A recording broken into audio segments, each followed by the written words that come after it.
So then first of all, in terms of the team news for tomorrow, any new injuries? Anyone back? Anyone not likely to make it? Chio's got a little bit of a knock on his foot, so he's having a little bit of treatment at the moment. Emiliano's still out for a couple of weeks as well. And Rico Henry's on the comeback trail, so apart from that, we're a fully fit squad. You go to Stoke tomorrow, newly relegated from the Premier League. What do you expect from them? A real tough game, and it's an opportunity for us to see where we're at as a team. The lads are all looking forward to the game, but I just think you can see the gulf in spending power in terms of what they've done over the summer. They've kept hold of some very good players, Joe Allen, Darren Fletcher, just to name a couple, and they obviously lost Shaqiri to Liverpool, that then replaced it with Tom Ince and McLean and Beniki Afobe. So they've been in the transfer market and also brought in Ashley Williams as well from Everton, the Welsh captain as well. So they've got a really strong squad, and it's going to be a tough game for us. But as I say, one that we're looking forward to. They're a talented squad of players, so we might have to approach the game a little bit differently to what we would normally. But it's one we're looking forward to. You would have watched their game against Leeds last week. What did that tell you about them, and perhaps also about Leeds? Yeah, I mean, Leeds had a great start, and I think Gary was the first to admit after the game that they were deserved winners on the day. They came out of the traps really quickly and probably caught Stoke a little bit by surprise. I don't expect Stoke to be that surprised this weekend. So the first game tells you not an awful lot. It just shows you that this is a league that any result can happen at any time. So what did Brentford's first game of the season tell you? It told me that the players were ready for it. It showed that they were hungry. I think the start of the game set it up very well, scoring within 4 minutes. But there was a hunger about the players and a desire that probably haven't seen for a while, and it was really good to see.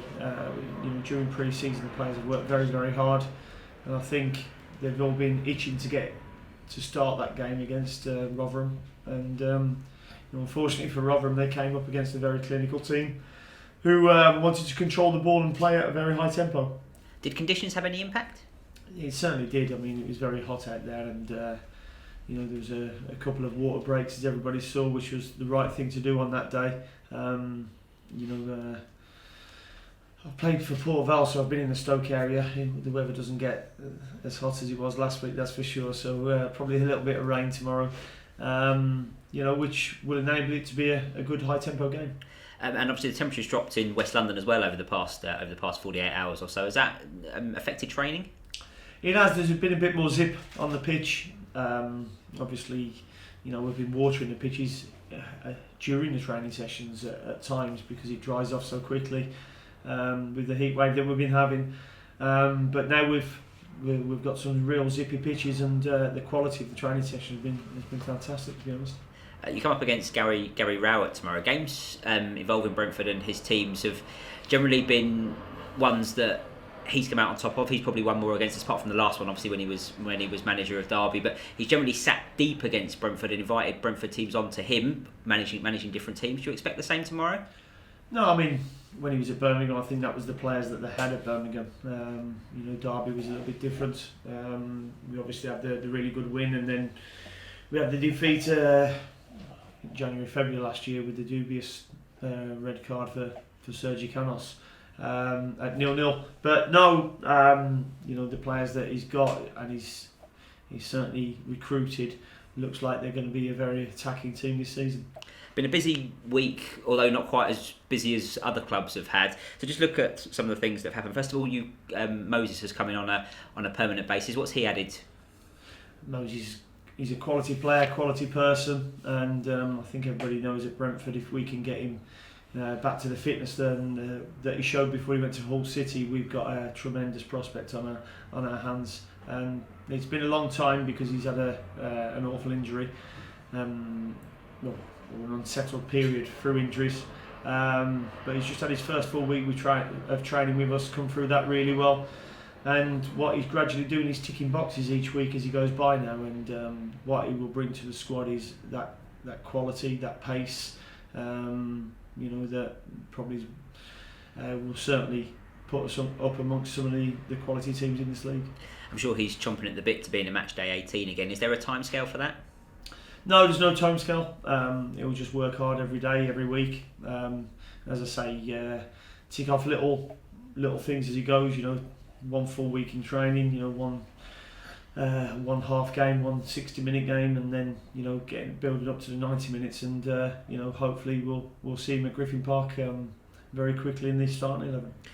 Justin Shibo and Ellery Balcom went out on loan to Boreham Wood. They've already played for them. What will that loan do for them? It would be a great boost for them to go and play minutes in men's football, where winning really matters.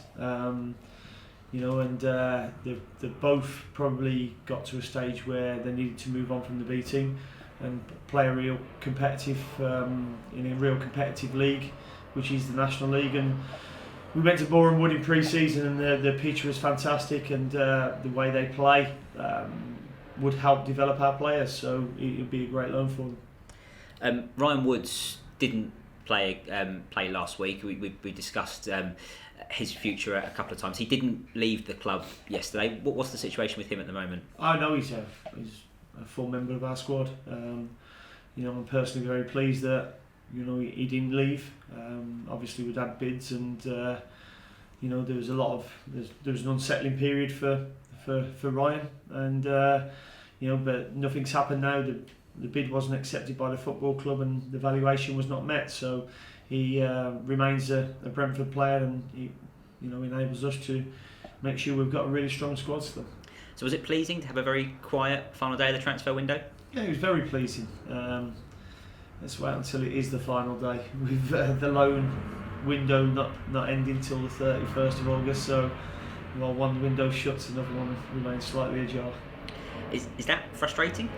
A little bit, yeah. I mean, the fact that you've got a transfer window that closes, but people could still go, but not to the Premier League. So yeah, a little bit frustrating, but it is what it is, and you just have to deal with it. Finally, this is the start of a very busy period of games. There's 5 in 14 days, potentially 7 in 21 if we beat Southend on Tuesday. How are you sort of planning for that period? Well, we've got a plan in place. Obviously, a couple of fixtures have moved. It was nice to have a free week after the first game. Normally you play a cup game in the first week, but it was nice to have that breather so we could get some coaching done, certainly debrief the first game, analyse it and get ready for Stoke. But then they come thick and fast, and we've had to do some forward planning.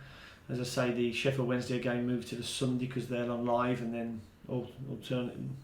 alternately the Villa games then moved to the Wednesday. So we've had to do some planning around that, playing Villa away on the Wednesday and then Blackburn away on the Saturday.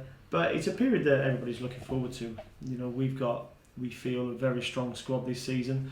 We've just passed this window and managed to keep it intact, and adding some quality players to the squad this pre-season already. In Sayed Benrahma, Julien Janvier, you've mentioned Mo as well.